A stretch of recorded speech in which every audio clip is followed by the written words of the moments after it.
Hello and welcome to Auto Shenanigans. How the devil are you? Have you had a good week? My name is John. Thank you very much for joining me for another exciting episode of Secrets of the Motorway.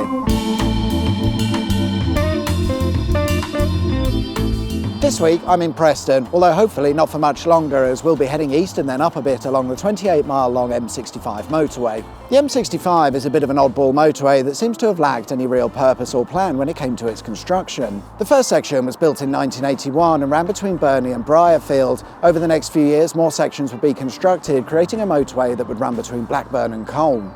It was supposed to kickstart the region's regeneration and bring prosperity to an area that had been struggling for some time. It didn't do any of that, and for a while was considered an unfinished motorway which locals called the road to nowhere. But I'm in Preston at the start of the M65, which means they must have extended it at some point, and indeed in 1997 the last section of the M65 was constructed, running between Blackburn and South Preston, and it's in Preston where we start today's journey.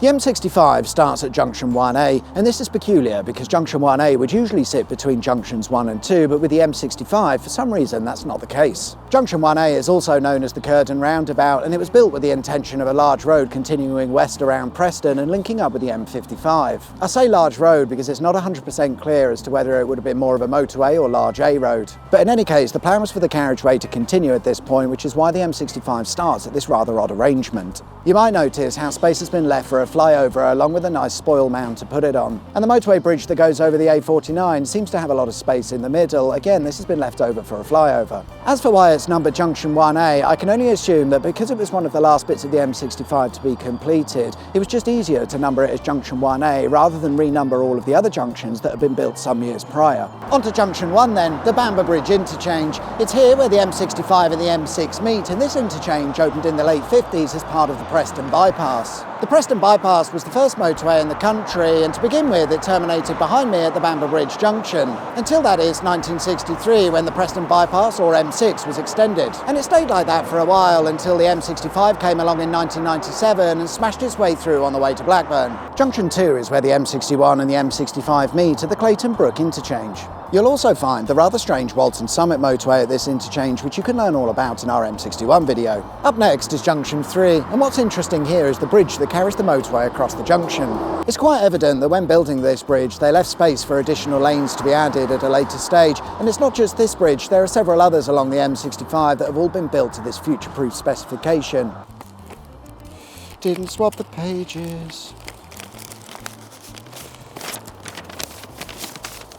Just after Junction 3, and the motorway crosses over the Stanworth Valley on the 270-metre long Stanworth Valley Viaduct. It's around 30 metres in height and cuts right through the trees, and during its construction this was a bit of a problem for environmental activists who set up a protest by camping and living in any of the trees that were in the motorway's path. The protests added delays to the project, and after 6 months of asking nicely just to get nowhere, they ended up just dragging them out and cracking on with the build.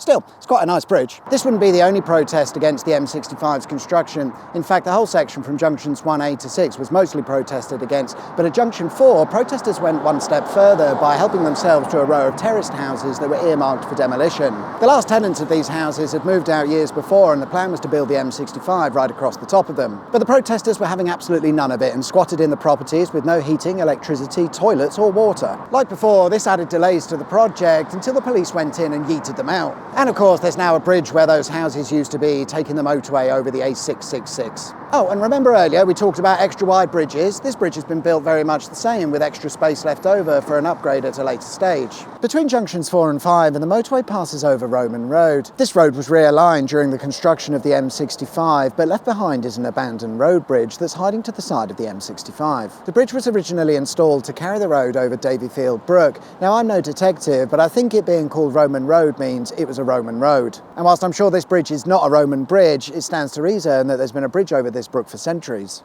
Junction 6 is where it all starts to go a bit haywire with this bizarre junction layout. As usual, it's a complex story of cancellations and alternative ideas. So we'll start with the fact that until Junctions 1A to 6 was built in the mid-90s, the M65 used to end or start here. Before then, the junction layout made a bit more sense and was designed in such a way because there was talks of continuing the M65 right into the centre of Blackburn. It was during the 80s that these proposals were put forward. Nearly all of them involved building a motorway, or at least a very large dual carriageway, right through the centre of Blackburn. The The idea was that the M65 would continue from Junction 6 through Blackburn and link up with the M6, and therefore Junction 6 has been designed to factor in all of these proposals. However, there was one proposal that was a little bit different to all of the others because it didn't involve bulldozing half of Blackburn in favour of sending the motorway around Blackburn to the south. This is what they went with in the end, and Junction 6 is the result of a hasty last-minute change where the motorway needed to be sent in a completely different direction, making the original Junction 6 layout completely obsolete. One more thing about Junction 6, it holds a mystery that's confused the road nerd community, including myself. There appears to be a small stub of carriageway or the start of a ghost slip road to be found on the westbound slip road at Junction 6. It was built in the 90s, by which time they'd already decided which route the M65 was going to take, so it doesn't really make a lot of sense as to why they built it. If you've got any ideas, do let me know. The best I can think of is that at one point maybe they were thinking about linking the motorway slip road to the A6119 via a flyover or something. Fuck knows, mate. Just before Junction 8 and the motorway passes the site of the former Huncote power station. This was a coal-fired power station that operated between 1952 and 1984. The power station got its coal supply from the very conveniently located Huncote Colliery, which was right next to Huncote railway station. A half-mile track along with sidings was installed running from the railway station up to the power station, making for a very efficient supply chain. Coal would be moved to the sidings and then loaded onto a conveyor belt system which would transport the coal directly into the power station. The cooling towers were demolished in 1988, but the main administration building managed to survive as late as 2016. Today there's not much left of the power station other than a few bits of hard standing that hint towards the site's previous use. Whilst we're on the subject of old industry, just up by Junction 9 there's a relatively new business park that was built in 2014. It was constructed on the site of an old plastics factory where they used to manufacture window frames, and it was the first factory of its type offering a fully automated process. When it came to constructing the factory, the M65 was still a few years away from completion, but its location was chosen due to the close proximity of the motorway that would soon arrive. Interestingly, at the time, all of the factory's traffic used to have to make a bit of an awkward route to get to the M65. It wouldn't be till the completion of the business park that a proper connection with Junction 9 was built. Junction 10 is called the Burnley Barracks interchange, and it was built on an old barracks,